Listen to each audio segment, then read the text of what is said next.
Pardon me, just a moment. Sorry about that. Hello there, Internet. Hello there, YouTube. Welcome back to the Hammer Gamers. Oh, this is just a brief series of character exhibitions for the game X-Men Legends 2. I was inspired to start this by a recent tier list by some big content creator. Lots and lots of views. I felt like some of the stuff that it said was like really off, but it actually does reflect like what people have been saying about characters in this game uh, since the game came out, effectively. Anyway, we're going to get in there. We're going to check out Rogue, who I would say is one of the lower tier characters. I'll explain why, but we'll see. Anyway, let's get in there. Let the games begin. Anyway, if you're curious as to why, who the hell am I? Why do I have the audacity to say that I know which characters are good and which characters are bad? I mean, we'll play through. We'll play through with, the characters, and we'll be doing this solo, no saves. So instead of having 4 people on our team, we have 1, and as I say, no saves. And we're doing it on the hardest game mode, which is kind of like your second playthrough, nightmare type mode. But I've also done solo hardcore playthroughs of the base game with various characters. I haven't done one with Rogue, but that's not, I have in the past. I've pretty much done them with all the characters. This game is a little bit unstable, and we do have to see cinematics here, so hopefully it doesn't crash. Hopefully. And here we have Rogue. Now, Rogue is actually really nice in a team, but on her own, she kind of stinks. And the main reason is this is her best damage ability, which is a really good multiplier. The ability itself is really good. There's really no other way for her to get damage. She has critical strike, which is nice. 30 shots, 2 double damage. Ideally, you don't want to be using powers on stuff 3 times to try to hit that double damage shot. But it's like maybe the double damage shots are a 1 shot, and the other times you have to go through them twice. Breakpoints and stuff. Blah blah blah. Anyway, her main selling point is this, which makes her invincible. But as you can see, tremendous skill investment compared to what the invincibility you would get on Colossus or on Sunfire or Pyro. Theirs requires about half the skill investment, gives the same amount of time back, 45 seconds. It also doubles your damage, which is much better than reflecting enemy damage because enemies don't do as much damage as you. Certainly not when your damage is doubled. And this is another extreme she has, which is good because it gets you EP back, and she has no way to get EP back. She also has some buffs, which I don't bother with in solo play. Southern Shout's too expensive, EP-wise. The duration, I mean, maybe I should have put 1 point in. It's 45 seconds. I probably should have put 1 point in. Maybe we'll chuck a couple points in there. Anyway, it doesn't matter. I feel like if, 20% extra life is going to keep me alive, I'm probably going to die anyway. So I got some passive resistances instead. I always like passive resistances. Gear-wise, we just got a bunch of physical damage, got a little bit of elemental damage. Stat-wise, as with any melee character, speed is a dumb stat, so we don't worry about speed. Now, the main reason why Rogue is not so great in this game is, in the first game, you could build around this, because in the first game, a lot of the enemies that you faced were mutants. They had powers worth stealing. In this game, not much actually is. Like the robots aren't. These guys in here with the guns aren't. So if you build around that skill, you want to be able to use it all the time. And like if you build around that skill, it's a very high investment in terms of skill points. Then what do you do when there's no ability that you can steal, which you're going to find is the case for most of this freaking game. So they just kind of balked Rogue like that. But I don't know how strong she was in the first game when she could steal a bunch of powers.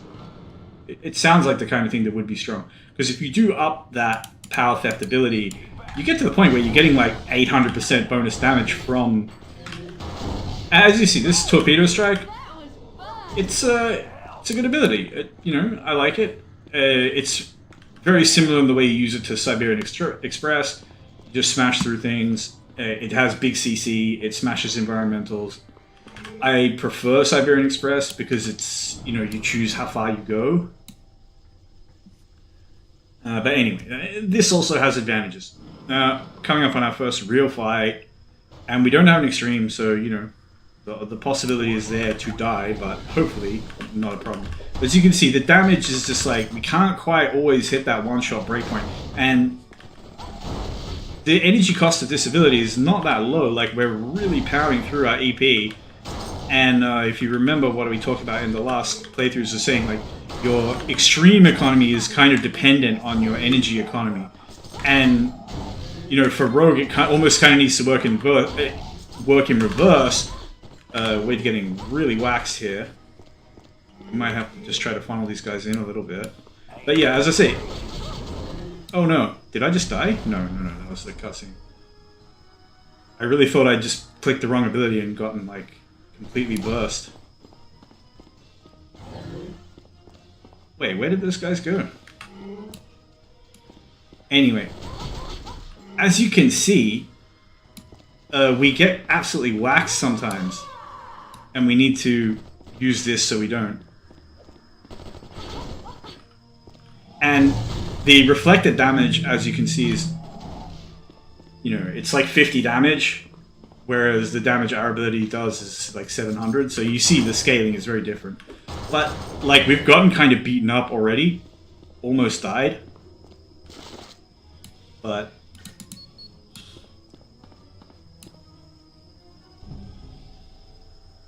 I think I can just... Yeah. Hit this with that. It doesn't really matter, because this is scaled around, like, hurting a new character. Everything else in the game scales up. And hopefully we can get some... Alright, so I've got an extreme token. I'm fine for now. And it's going to be really important to keep Reflective Aura up all the time. And the reason why I don't, as I say, I don't rate Reflective Aura up there with Colossus's ability, Unbreakable, or Pyro and Sunfire's, just because, you know, it's like twice the skill investment, and it's just not as good. Double damage plus invincibility is a hell of a lot better than, you know, reflecting damage plus invincibility. And yeah, we kind of need to just like smack it back on immediately. Like, I just cannot stand in the middle of these gun guys. So as you can see, we kind of haven't really had energy to use our secondary extreme, which is what we would, you know, ideally use to get our energy back. That might be a little bit more feasible later in the game when there's more pickups and so on, more things to break. But you can see this is very like skin of our teeth, and I really need to be pushing faster than this.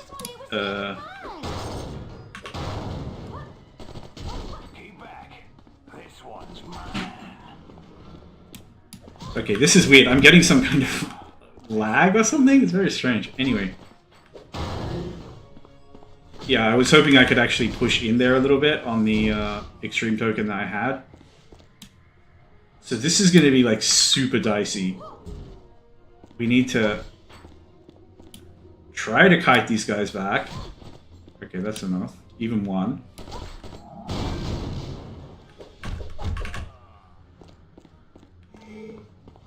Ain't you courageous?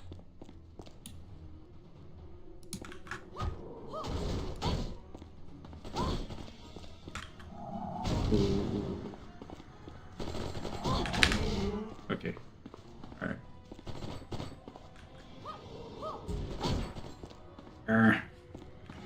Alright. We should be fine to just... Yeah, just bully him down. But you can see how much more nervous I am playing this compared to how it was with Colossus.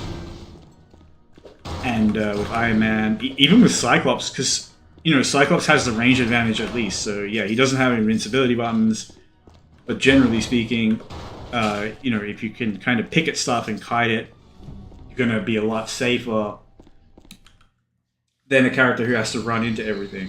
And there are characters who can do that without invincibility buttons. So you might think, oh, well, you know, how can you not rate Rogue higher than, I don't know, say Sabretooth or something, where it's like, yeah, we got a bunch of gears just sitting around, so I'm actually just gonna sell a bunch of it. Maybe I can even get a bonus skill point. That would be nice.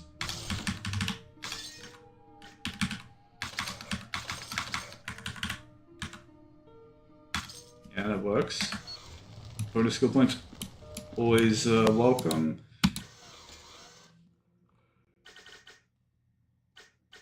Yeah, you can see even min-maxing to this point where we're not even, only maxing one attack skill and not getting either of our buffs, it's still not the easiest thing in the world to get everything you want. And then it's like, to get this, we need Bedazzle, which is absolutely worthless. And then we need Heal, which is absolutely worthless. So we're going to be investing 3 skill points just to get to here. I think we'll just have to manage without that. Anyway, let's get out there. Let's try. Let's see how we go. Like, I'm not expecting to get completely rolled by the game. You can just die sometimes. That's the thing that happens. That's why invincibility is, so valued. But yeah, as I was saying, so you might say, okay, well, why does a character who isn't invincible, who can die, like, how could you rate them higher than a character who has an invincibility button? That's at least something. And it's like, well, the problem is just functionally, it's her EP economy.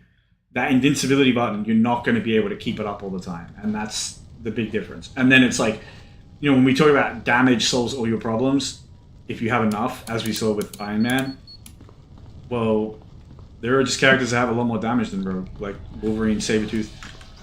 They're fast and they hit really hard. And that speed can get you out of...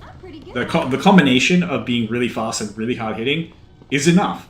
I mean, it makes for more fun gameplay in my estimation. But, I guess playing Rogue, it's fundamentally safer in that if you're good with your resources, then yes, you can just sort of decide that there are moments where you can never die. And that means you don't have to outplay the situation. Aside from at the kind of macro level of keeping your resources up. But, like, we're cutting through these guys decently. And actually putting away some extreme tokens, so that's really helpful. We're coming up on kind of our first real fight here. We've been lucky. Usually you get boss packs or some elites coming up here. Everyone else has encountered that before, but there is a small amount of RNG.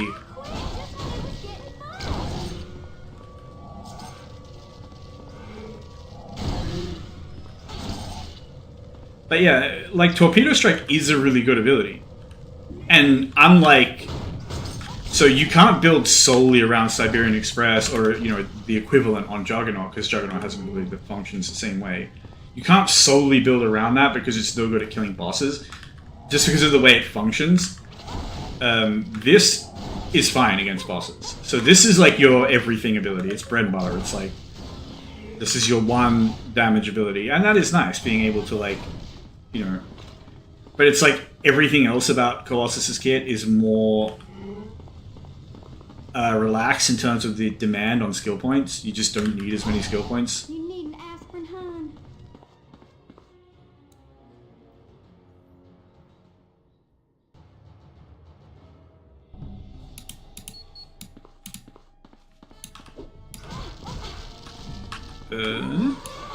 Okay, alright. Wasn't the one I thought it was. But yeah, we're just playing safe here.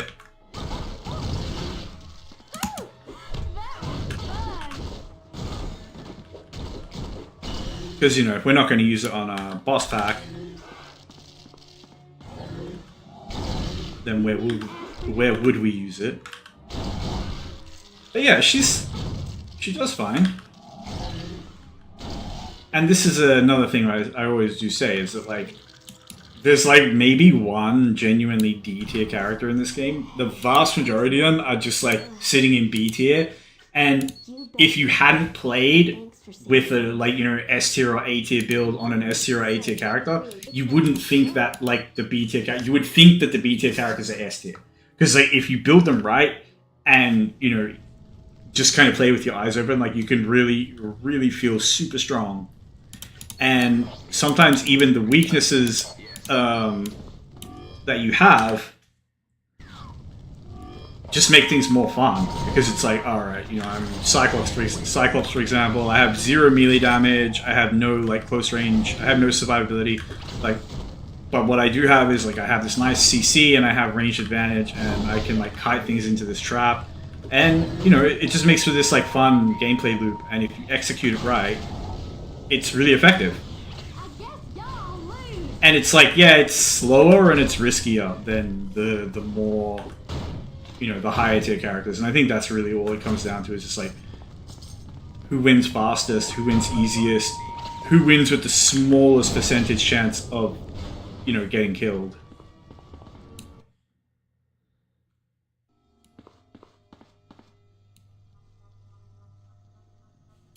According to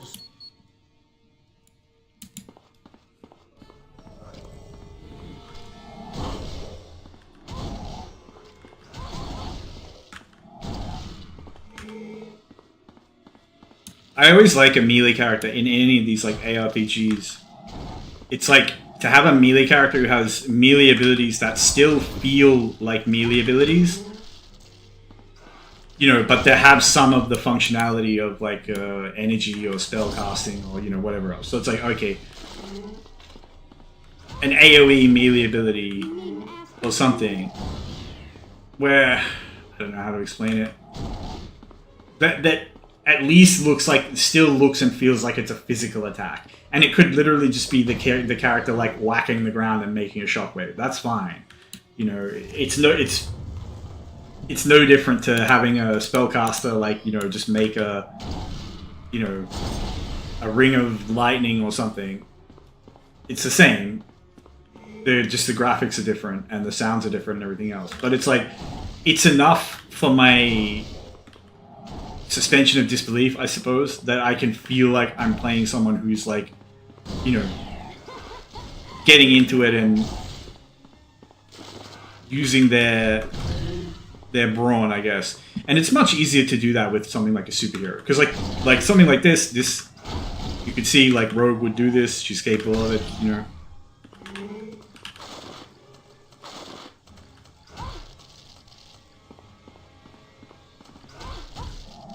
Wait.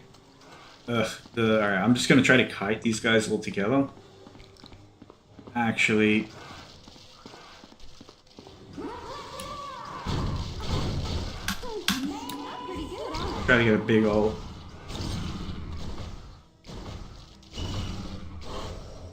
And you can see her ult. It's like, That was fun. I mean, it kind of clears the screen. It's not bad.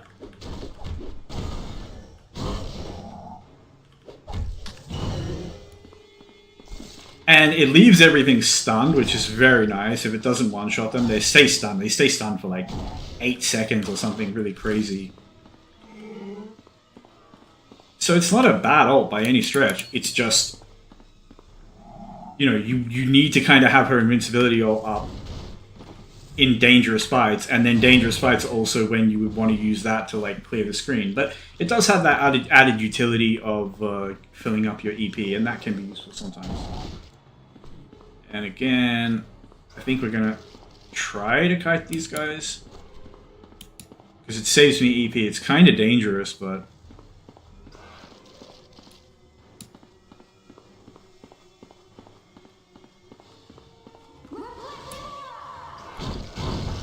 Better luck next time, sugar.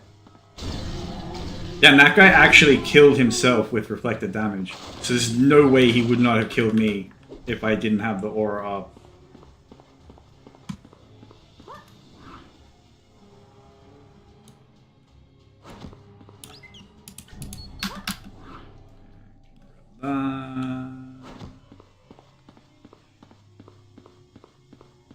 But yeah, as I say, she's not bad. And I don't think there are any characters in this game that are bad, apart from freaking poor Scarlet Witch. She is genuinely bad. And I was actually like, because I was doing some preparation for Rogue to do this today, and like I had to level her up a little bit, just so she could put some like usable gear on.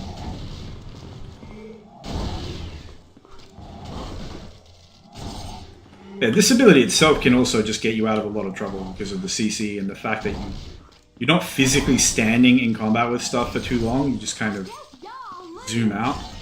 But you can see the EP demand is so freaking high.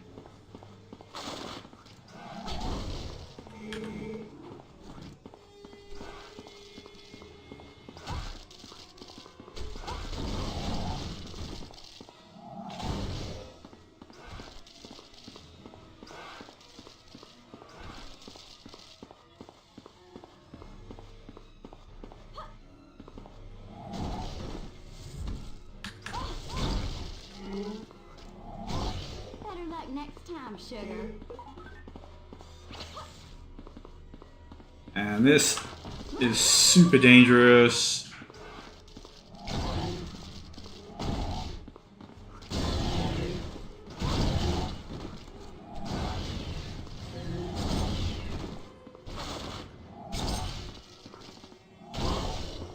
I'm too low on power.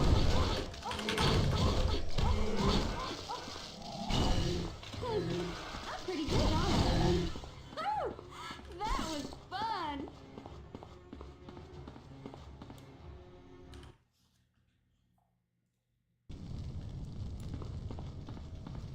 Here they are. I guess y'all lose.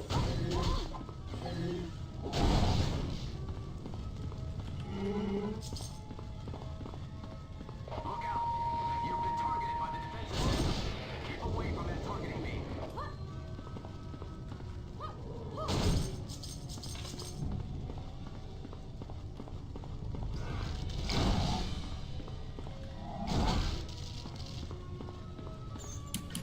And I'm getting a little bit quicker, just in terms of my gameplay in general, you know. Like, but even then, it's like you can get a little bit beaten up there. But I generally speaking, I don't worry about getting killed by normal mobs, especially when I have extremes sitting in the bank. It's still something you have to be alarmed about, so you can afford to kind of jerk them around and kite them around a little bit.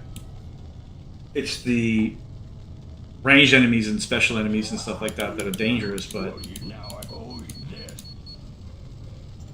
see them coming.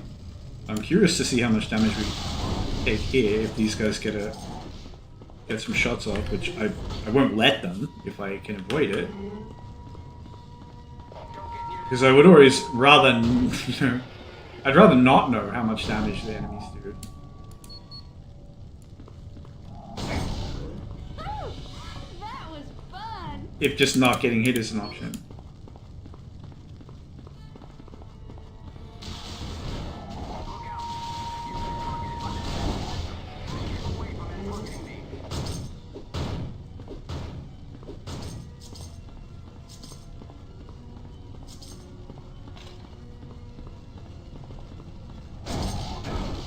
Sugar, maybe you ought to rethink this.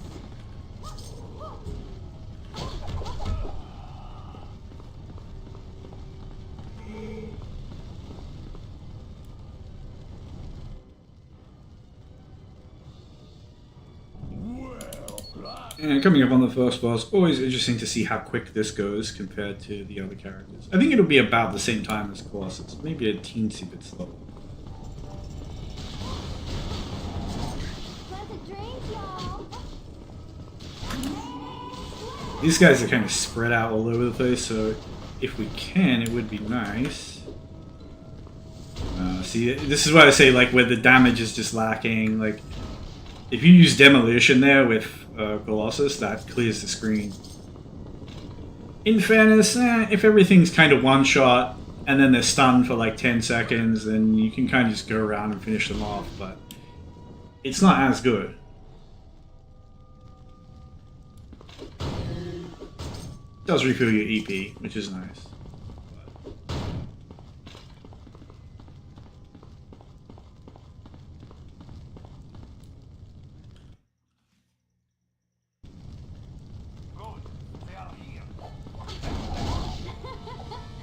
You're out. Is that the best y'all can do?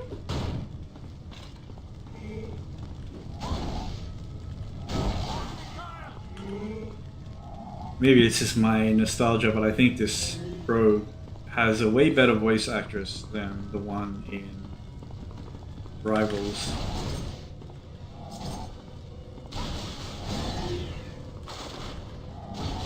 We gotta try to snipe out Mr. Aura first.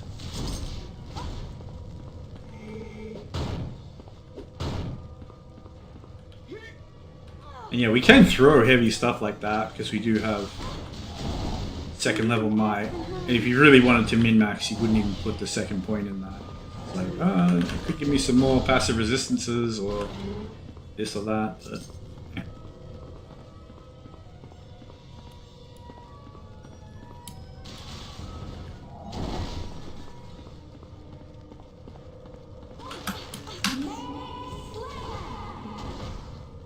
And these little health drain grubs. Y'all quit just when it was getting fun. Just want to get rid of them as quickly as possible. You know, we're not doing bad, extreme-wise. But we're still in sections of the game where I very rarely need my damage reversal. I probably won't even use it for the boss fight.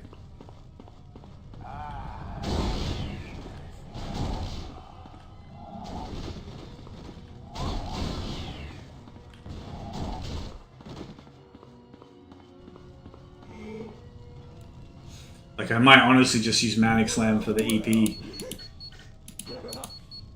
Because at least that gives me like 5 guaranteed bars. You see the damage here is not bad. Are we just getting lucky on crits? Or are we not seeing a crit? Ah, okay, I think they were crits, yeah.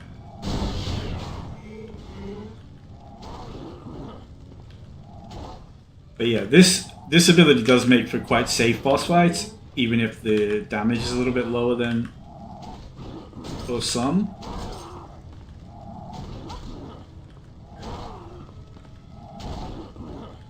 But yeah, there's no reason to use the extremes here.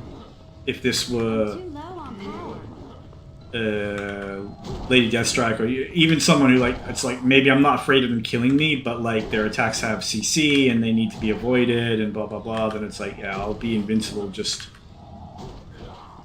so I can slug it out with them without having anything interrupted.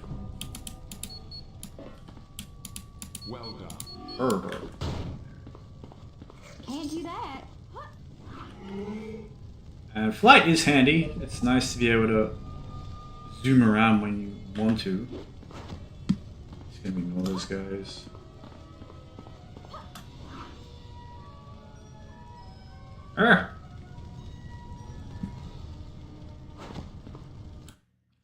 He was dancing.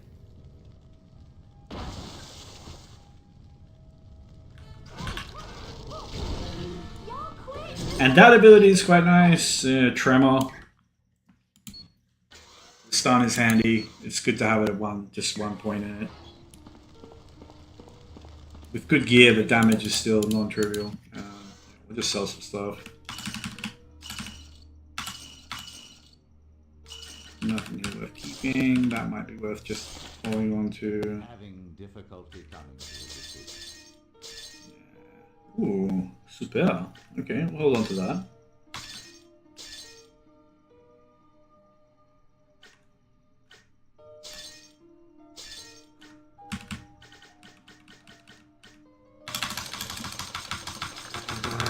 And we stock back up on those, and look at that.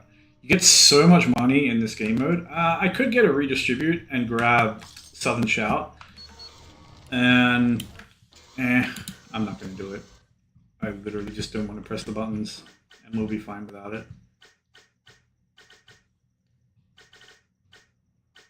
So yeah, we don't need anything in here. Let's just use our bonus on Prism Shield. I always like passive resistances. You know, it's just like in Diablo or something, it's just free damage reduction. And there are some enemies that just do purely physical damage, but it's a minority.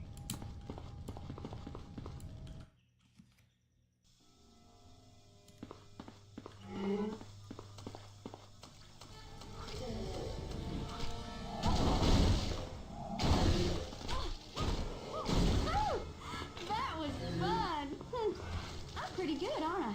We're gonna leave those little grubs. They typically will follow you like forever, so That's great. Let them group up.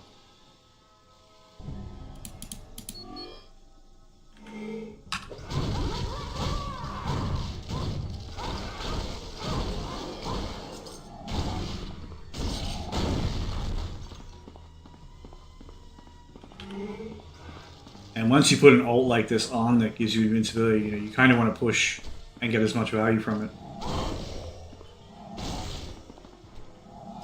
as possible. Golly!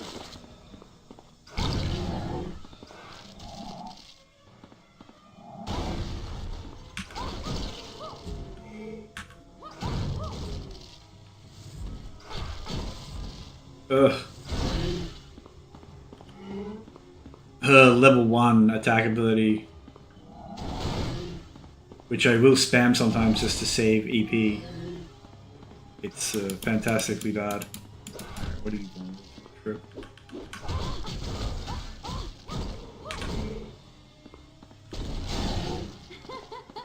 Red, nice. Let's see what we got. Always worth a look. We won't be able to use it now. Yeah, it's not the worst. Not the worst, not the best. Certainly not better than what we're using, but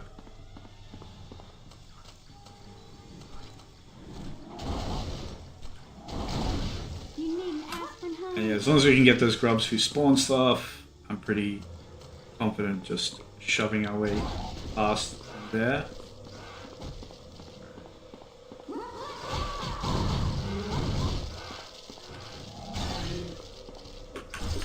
Better luck next time, sugar.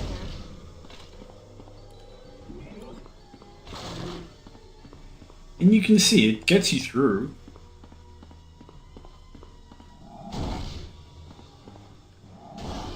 Sugar, maybe you ought to rethink this. It's just, you know, if you're playing Colossus and you have his invincibility up, then you just one-shot everything. Run straight through it with Siberian Express and it all pops. And you just can't do that on Rogue. But can you kill everything? Yeah. Are you gonna die? You shouldn't. Quick,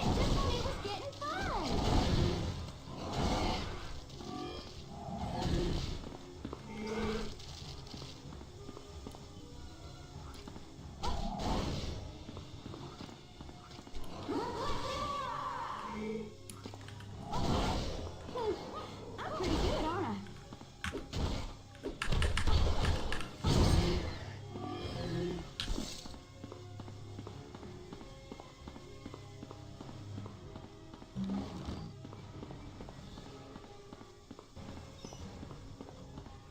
And maybe speedrunning this just a smidge, because I don't want to be doing this stream for like an hour. I'm gonna figure out something that I can stream for like a longer time, even if it is just this, but doing maybe a challenge round or something. You need an aspirin, honey? I guess I could try solo with Scarlet Witch. The thing is there's no question of whether or not she can do it. It's just that it's going to be really painful.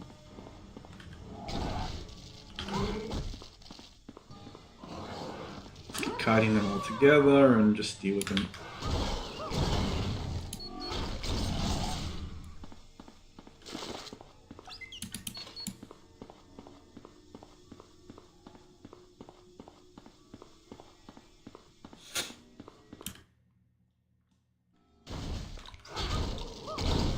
Pleasant dreams, y'all.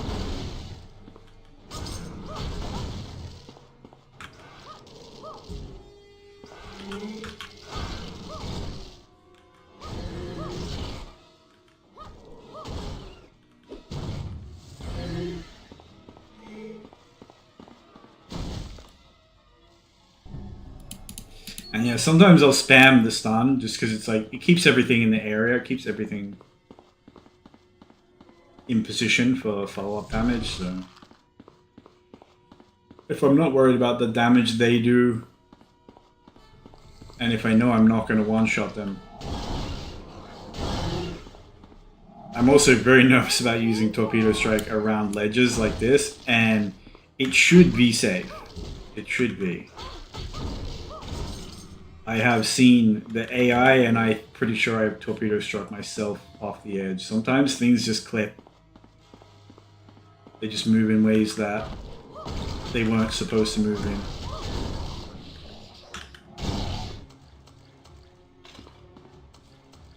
But like, we're chunking through these guys fine, and we're not using our invulnerability all the time.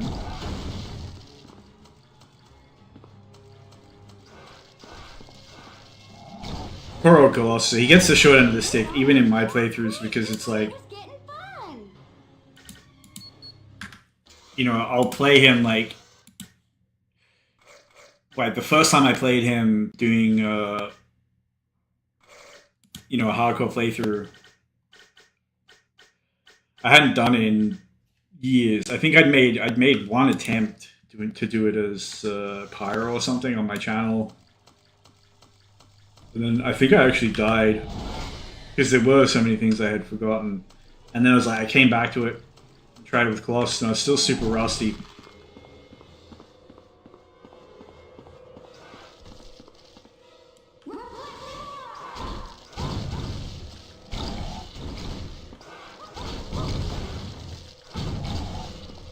Ugh. Whenever I fly into the edge like that, I get nervous. Rethink this. Y'all quit just when it was getting fun.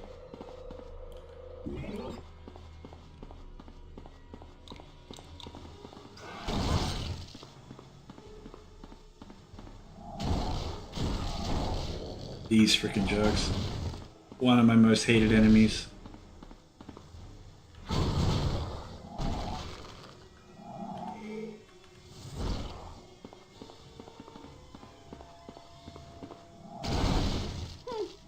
Pretty good, aren't I? Y'all quit just when it was But yeah, as I said, I don't want to be doing this too late tonight because I've actually got some stuff to do. But I do want to do some longer streams and, you know, try to do some, like, I don't know, challenge content or something. If not for this game, then maybe for Diablo 2 or Baldur's Gate or something.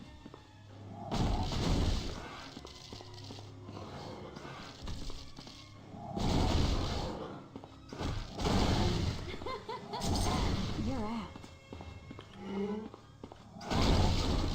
Sugar, maybe you ought to rethink this. You can see the AoE on this attack is really nice. And as I said earlier, I really like a melee attack that has that kind of feeling. The classic example, I think the first game I played where it had melee attacks in it that felt like that were like probably Diablo 2 Whirlwind Attack on the Barbarian. It's so sad that they nerfed the crap out of that and like never fixed it. Because that was the most fun melee build.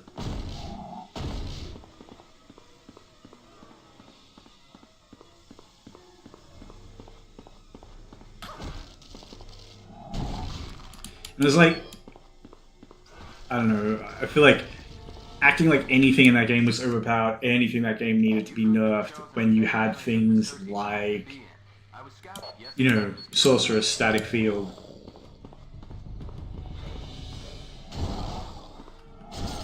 Y'all quit just when it was getting fun.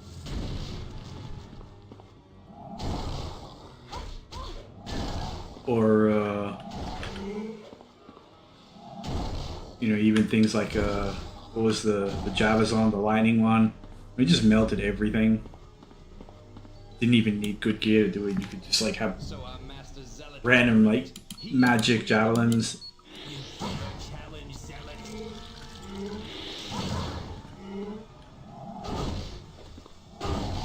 guess y'all lose.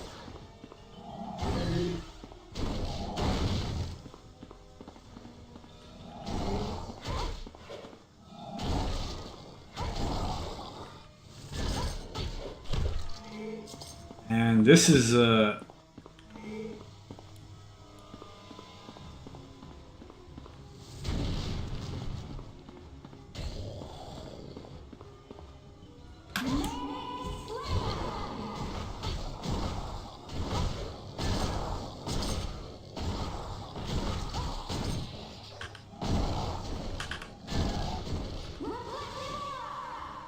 I probably could have just chunked these guys down before they really freed up from the stun without having to use another one, but That was fun. So I will say, I do kind of undersell Rogue a little bit because, you know, I always think of Manic Slam as just a way to get EP back in a pinch, but no, the CC on it's actually, like, pretty freaking good. So it's like, yeah, it's not a screen clearer by any stretch. It's not, but it's not useless.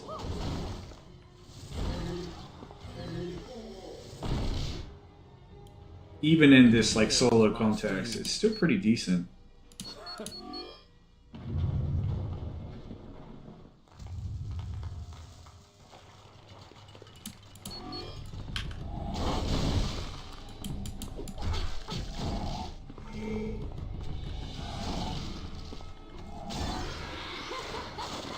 You're out.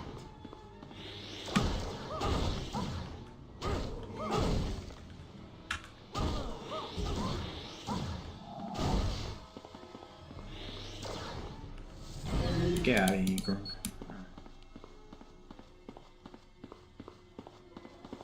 Sort this Danger Room disc, even though I'm probably never going to play it.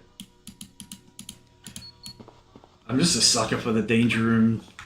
This is like just little side quests, and you get so much good stuff from them. You get like EXP, you get little stat gains, you get little, you know, you get little pieces of gear. Do them all, and you're just gonna like set yourself up to have a really nice run.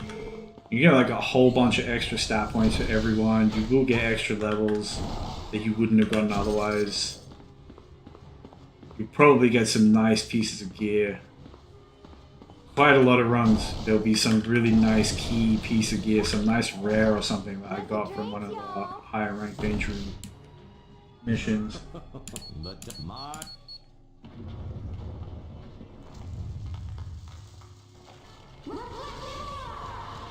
And let's just be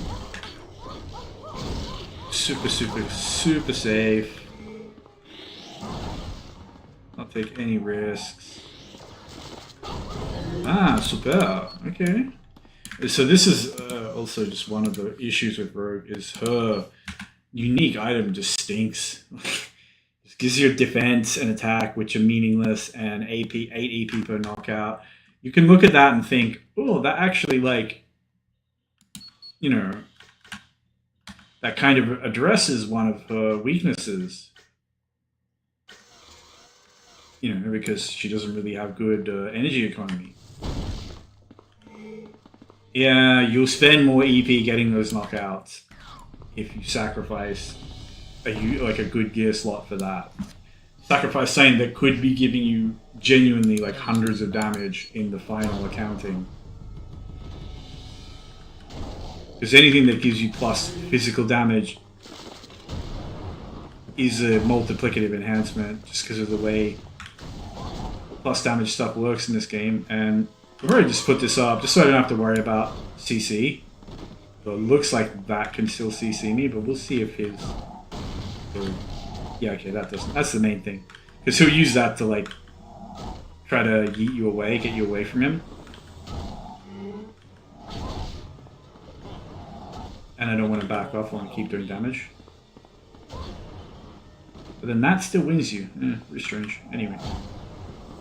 Damage is not terrible. Using a lot of EP though, and this is the problem. And this is where shit is going to get really dicey for Rogue on this difficulty, where it's like, we're going to eventually come up against stuff like the Living Monolith, and you will just run out of EP before he dies. And he's not super dangerous because he can't kill you, but then there's things like the act boss of the next act where he keeps cloning himself, and then the clones CC you and you can just get chain CC to death, and the solution to that is to just kill the clones quickly. I mean, the solution to that as a solo, in the teams you don't have to worry, because one person on your team getting like repeatedly CC'd by clones doesn't matter. The rest of your team's just going to come and help them. They'll kill the clones. They'll, you know, whatever. But if you just get chain CC'd as a solo, it just kills you. And it's so easy if there's 3 or 4 clones out shooting at you, just consistently blasting you down. So what Rogue would have to rely on the CC immunity from her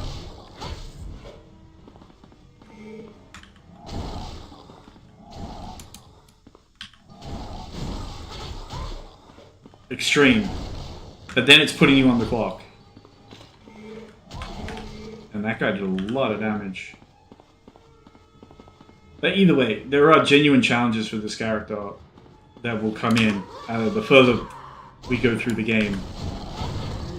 And as I say, I'm always happy to continue on with the content if anyone wants to request it. So any of these characters that we've done this first act with, I'll very happily continue and do a full playthrough, or at least if I die, that means I have to restart, but I'll play through until I die at the very least. Hopefully that doesn't happen, but some of these characters can just die in this game mode.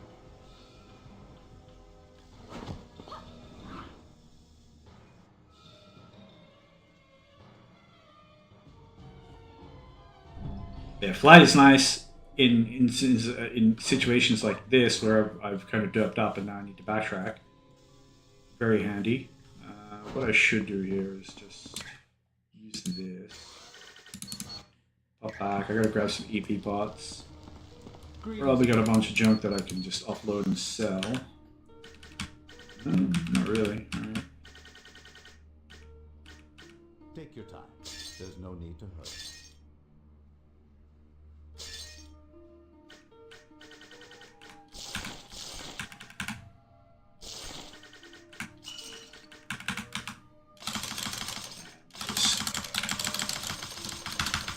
I wish there was like a left click, right click or something. Just like right click once to fill your inventory. That would be nice. Anyway. Save myself a portal by playing that me. Not that it really matters. The portal. One thing I do like about this game that was like a huge upgrade from Diablo 2 was just having portals being on a cooldown. When time permits. At the same time, that would be really painful in Diablo 2. Sometimes you have to portal back a lot.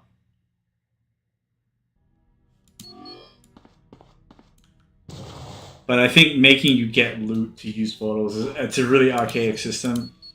It felt good in Diablo 1, I think, because it was like, when you first started playing, you were genuinely taking these like long walks to save portal scrolls, where you would like go down 2 levels of the crypt or something of the dungeon. But like once you got to like level 4 or 5 or something, when it would genuinely be prohibitive and be a really long hike to walk back, you would have plenty of scrolls and so on. But because Diablo 2 was so much more open, you wanted them right from the start. Like you didn't want to have to walk even from like halfway across the Bloodmoor or something. And to be honest, it probably took less time because you actually had running in Diablo 2, but it's just one of those funny things. Diablo 1 was also just a way less, it was a way more mean game in terms of the resources it gave you. Like, you were genuinely a kind of penniless bum in that game, and it wasn't like you could just be like, oh, I'll just go to the Countess and farm runes until I have something good. Or, you know, I'll just kill Rakanishu and he'll drop a bunch of stuff and I'll keep killing him, because you didn't have those, like, predictable, farmable spawns.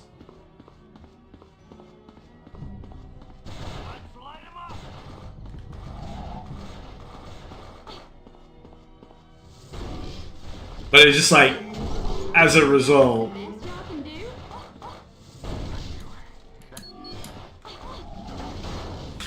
you know, Diablo 1, it felt almost like a Dungeons and Dragons, like old school Dungeons and Dragons, you know, where like you first start a character and you have like 8 hit points and can like, a wolf can like just one-shot you or something.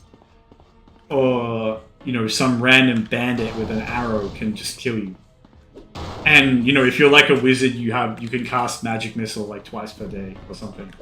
Or like you can cast Magic Missile once and identify once. So you're gonna have fun with that. And that's how you're gonna be for a long time. And it's like this really slow progression. But, you know, at a certain point it kind of starts feeling more significant.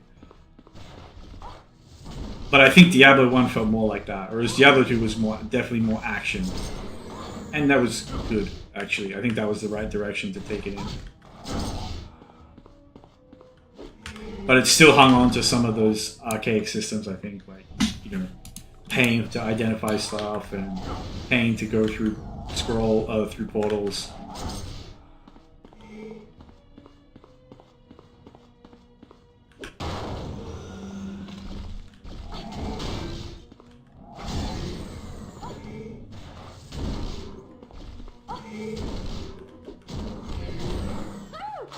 That was fun.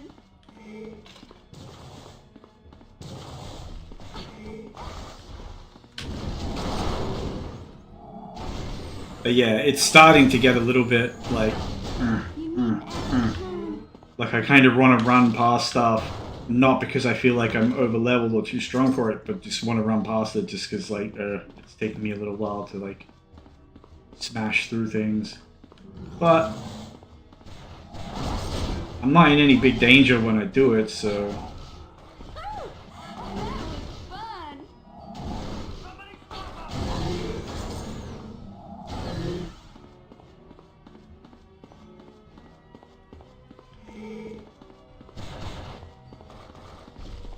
So one of the nice things about the Colossus ult, the Unbreakable, in comparison to Prism Shield, I mean, aside from the obvious, but it's like, there's no point using Prism Shield if you are not worried that you can die. Like, if you're not like, oh, okay, I could die here, there's no reason to use this. Y'all quit. Reflective Aura, I know I keep calling it Prism Shield. Prism Shield is passive, Aspen Hun. but yeah, if you're not worried about dying, there's no reason to use it. So even if you do get like really positive ult economy, you know, you're clapping everything and you just like, oh, okay, I'll just have this up all the time.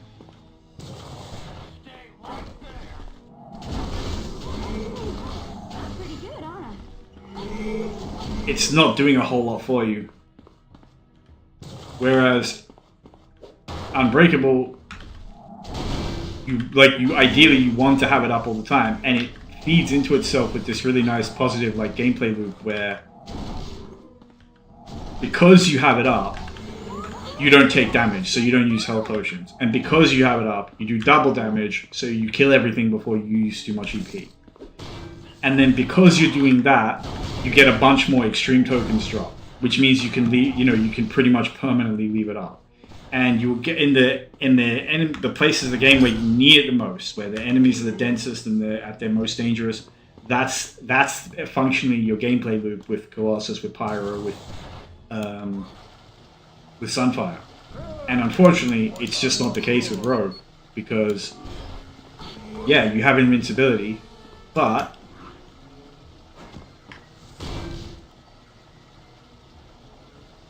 you know, it's not that it gives you no benefits in terms of like your clear time, because it does give it, like, being invincible allows you to take risks, so you can like kite things together and get them to bunch up, and then get a lot more value from your attacks because, you know, it's hitting 10 enemies instead of 3.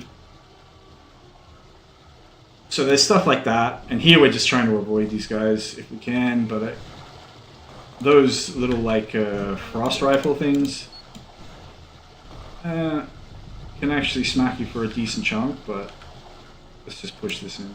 Get out of here. Yeah, squash that guy. Get wrecked. Get out of here.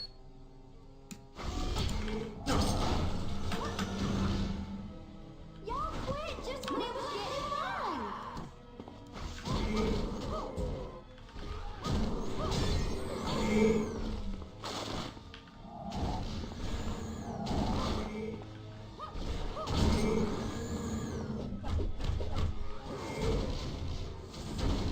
You need an Aspen Hun.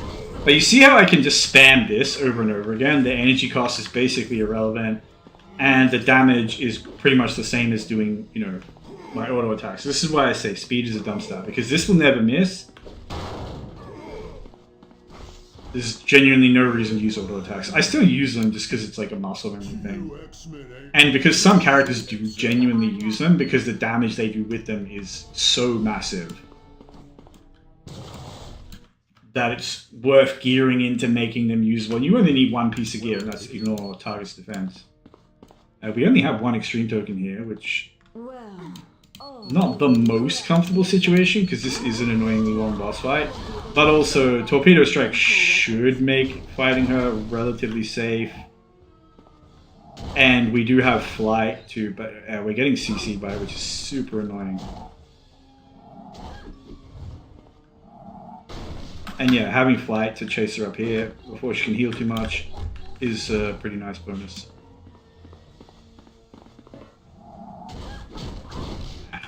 Winged.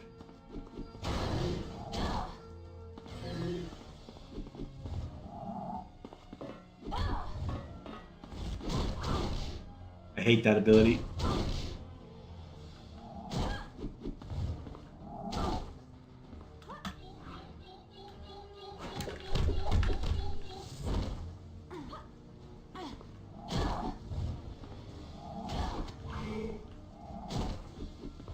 We just gotta keep winging her with this.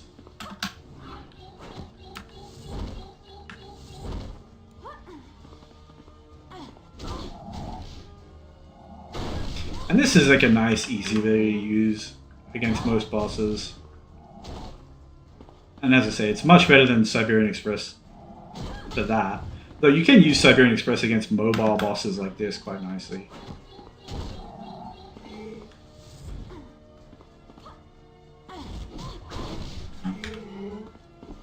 You can see we only have 4 EP pots left.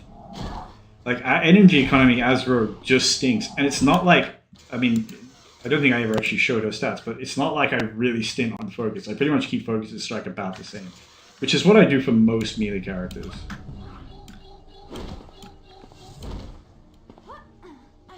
Focus gives you bonus mental damage, by the way. So every percentage of focus gives you 1%. Bonus mental damage, and every percentage of focus gives you, I think, 1% EP regen.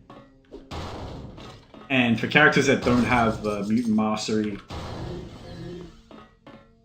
you know, you kind of have to lean and focus really hard. You need that EP regen. You also just need the bigger EP pool so you get more from your potions, blah blah blah blah. Super helpful.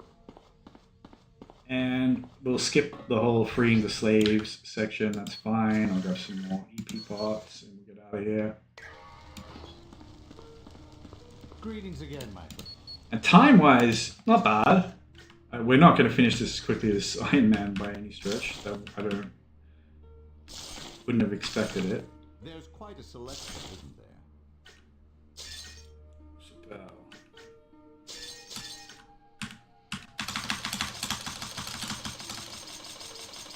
But yeah, even though you can buy a lot of these, it's like I still prefer to be stockpiling money for other stuff, gambling for better equipment, and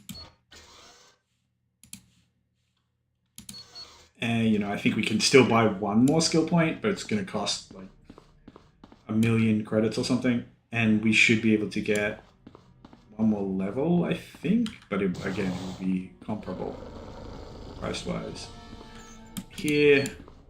I want to avoid the hounds. I do want to get the qualifying exam, so we're going to push up.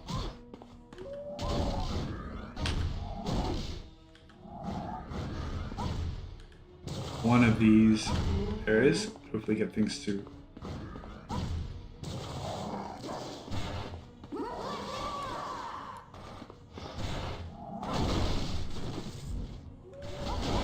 Pleasant dreams, y'all.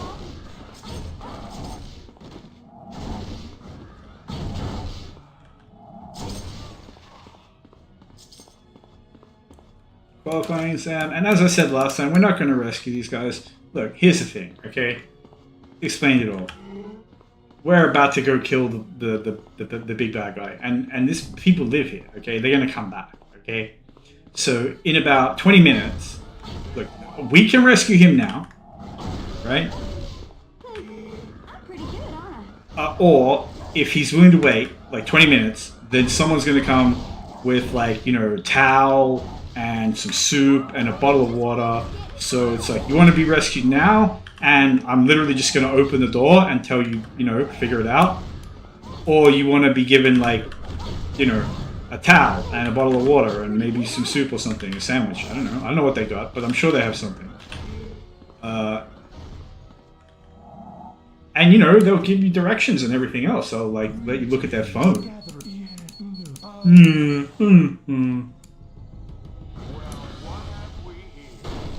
Break this. Oh, there's so many dickheads here. Let's just kill some of them. No, let's actually just flail around helplessly. I can't believe it. Mr. Sinister was going to kill us just so he could escape. I can't believe it! That the raspiest fucking voice ever. I can't believe it! Mr. Sinister might be sandpaper.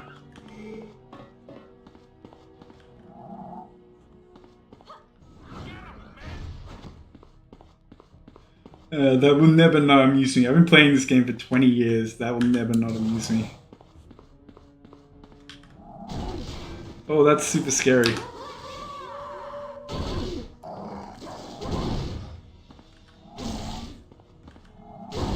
Better luck next time, sugar. Ooh. Alright. A little bit concerned that I don't have a single extreme token. That said, we are at the point in the game now where we can use just a little smidge of dirty cheese. So let me show you the dirty cheese. So if we run out of extreme tokens at this point, we just go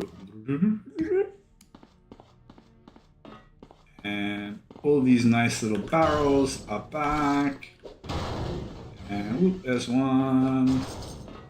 There's some money. I like money. Money's good. Even imaginary money in the video game is nice. A few more barrels here. I probably only get one extreme token because I'm too lazy to keep coming back. Extreme token, please. Please be generous, game. No, alright. Fine. We'll do this. And use magic.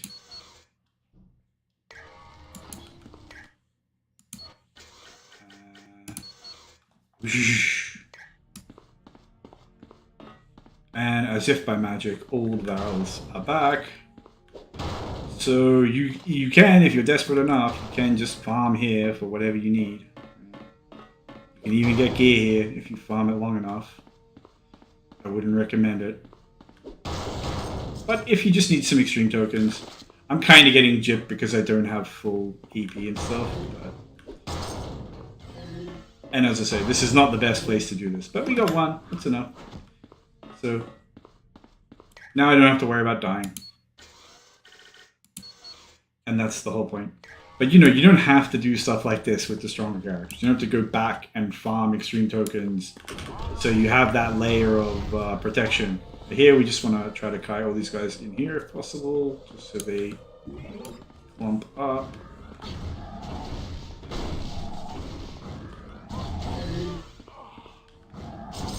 I guess y'all lose. Very nice. Is that the best y'all can do? Alright, stop running away.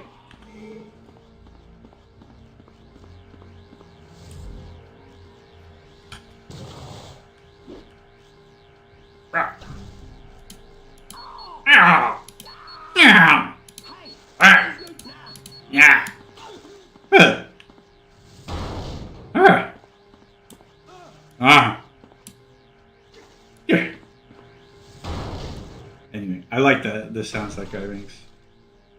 Nice bit of acting. These guys, somewhat worrying. I got a level. Very nice. I just keep getting better. The CC.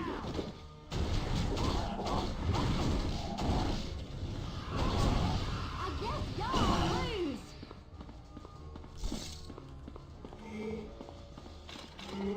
The energy, please. Yes, you. How do you like it? You chain CC, you little shit. Is that the best y'all can do?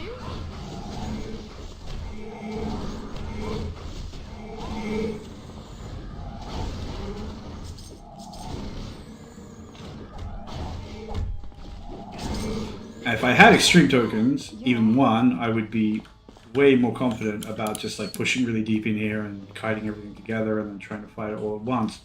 But I don't have extreme tokens, so I'm obliged to play like I am scared. Where are you going? And maybe I am a little bit. You need an extra hand.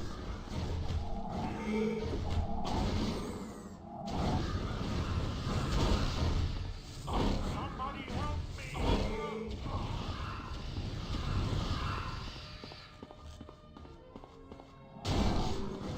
That's a spooky aura. Ooh, that was fun. Ooh. Stay on the floor, please. Thank you. Get out of the way. Oh shit. Okay, now we have an extreme.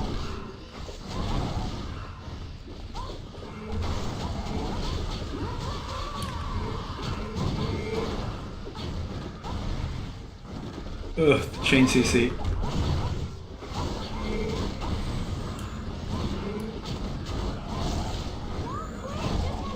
And this is where, like, as a melee character, if you can't just blend her straight through this, or have some sort of invincibility, you just die.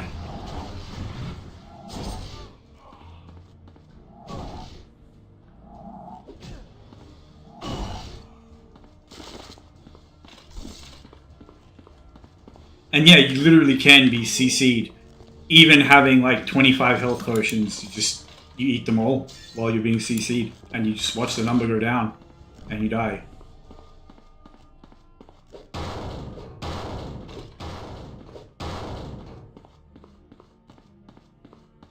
Whoa, hold up then. Well, you get each.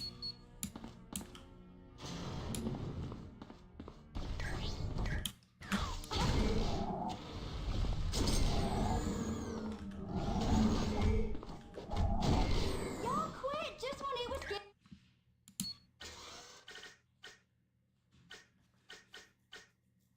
Now, frustrating thing here is that I do actually need to have like at least 1 or 2 extreme tokens. So I kind of have to farm this for a little bit.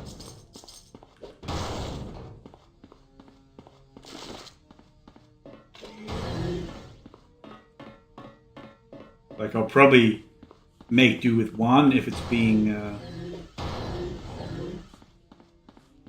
withholding. But fate seems to be smiling on me for the time being.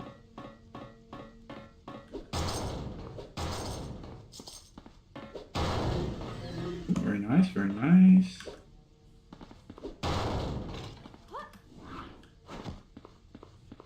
This should be enough. 30 EP, 30 health, 1 extreme token, and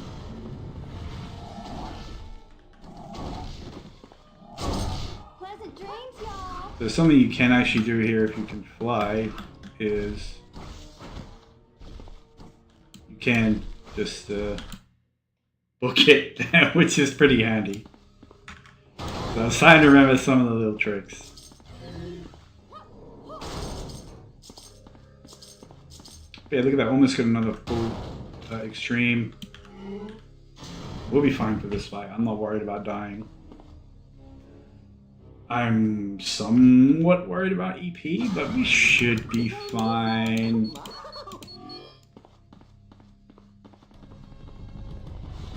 This guy's not that tanky. The tanky ones are like... Mikhail can get pretty tanky. This really sucks, doesn't it?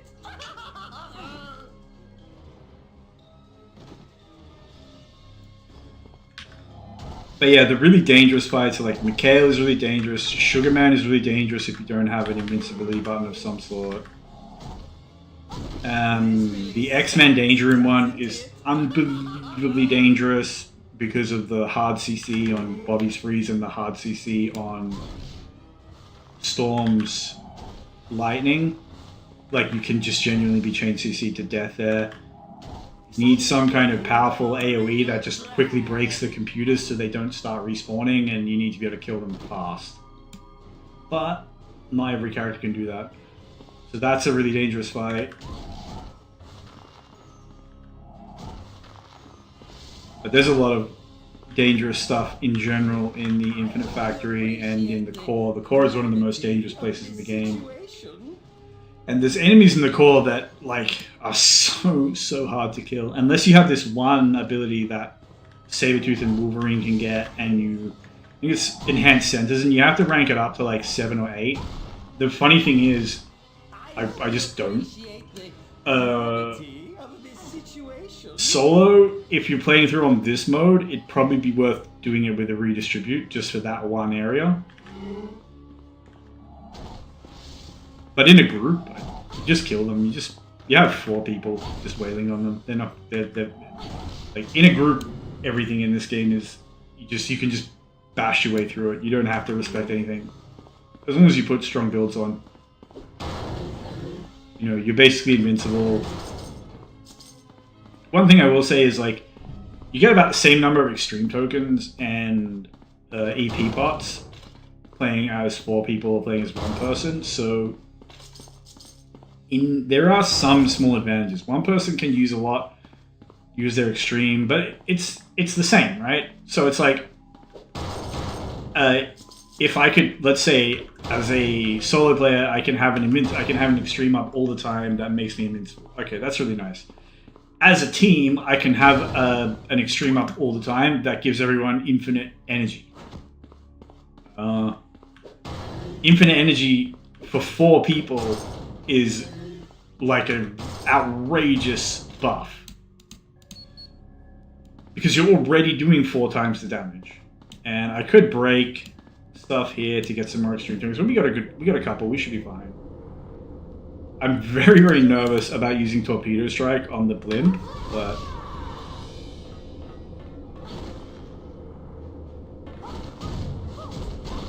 if this chips him down okay, and yeah, it does. That was the hook. That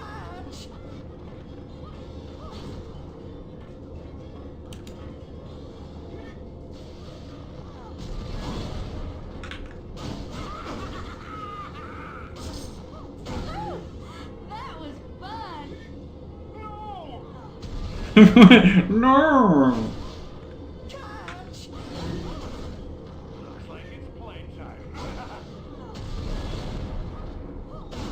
Hello, random action ARPG Mook. I am banishing you to the Shadow Realm. No! But yeah, we're doing fine.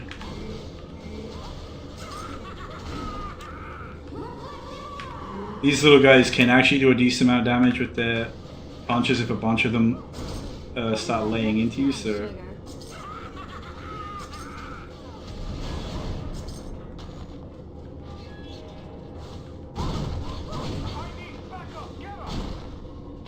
But how annoying.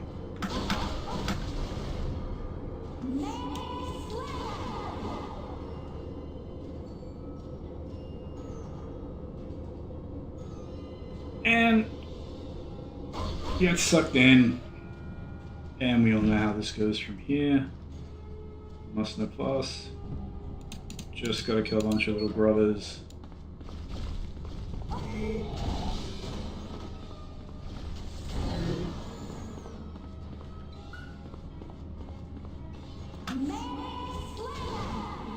Hopefully this hits them all. Make my life a little bit easier. I guess y'all lose. Grrr.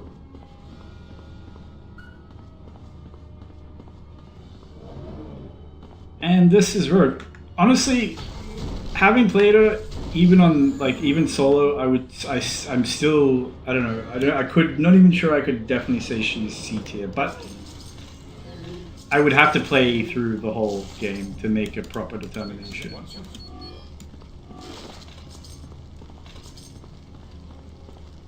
Because this act is kind of apt to make her look a little bit stronger than she might be otherwise. Anyway, I'm going to save here and we'll wrap things up. So, a big thank you to anyone who tuned in. Thanks for checking it out. Oh yeah, an Ultimate Alliance playthrough. I should try that. Anyway, take care. Thanks for the chat message. And I'll actually look into getting Ultimate Alliance. But I'm going to wrap this up for now. And I'll be back tomorrow. Loading, ready.